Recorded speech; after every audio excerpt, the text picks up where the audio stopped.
Hi all, this is Dr. Sage Breslin and this is Wisdom Wednesdays. This is my deep Rula Lenska voice for those of you who are my age or older and can remember that. I am coming to you sick today from home because I love visiting my grandson. But you know, babies who hang out with other babies, they get sick a lot and they love to share. So I am recuperating. But I did want to come live since I did miss last week. So, there is a lot going on in the world right now. And I think a lot of you are feeling frustrated and confused and helpless and even hopeless. And, it's amazing that even though so many of us actually feel that way, there are folks who don't. And the archetype in the rose system, the angel, is one of those people. Angels, by their nature, they see the best in all things and in all people. I love that about them, actually. It's not a Pollyanna-ish vision, but it's a sense that there is love and beauty in all things, in the whole world, in all people. They might look at circumstances like what's happening in the world today and see it as a bevy of opportunities for transformation and transmutation, cooperation, collaboration.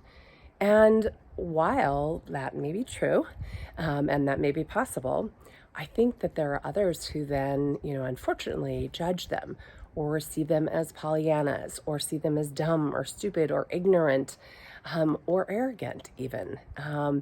There are people who might assume that just because they're able to remain positive means that somehow they think they're better than other people. Like, I'm above you because I can see the beauty in all things. And yet it's just so much the opposite of who the angel is. She came here to share her vision of love and beauty, to uplift others, to help people feel positive. And unfortunately, angels can get taken advantage of because oftentimes they don't see the red, orange, or even yellow flags that are being presented.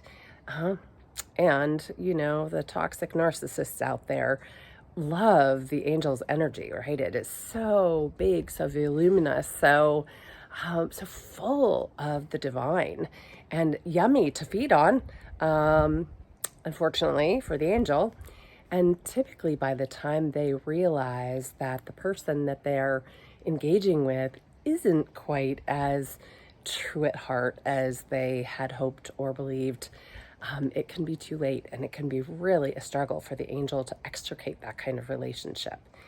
And because angels are so pure of spirit and really see the positive in all things, they choose those toxic narcissists over and over again. But there's nothing wrong with them. It's just about being an angel. So if this resonates with you, or you happen to know somebody like that, you may want to refer them to oldsoulwomen.com so that they can take the quiz and see if maybe they're an angel. And if they are, they might like some support for that, because it's hard to be here in this crazy mixed up world, especially when all you want to do is spread love and joy. This is Wisdom Wednesday, and my wisdom is that if you were an angel, keep doing what you're doing. Our world needs you.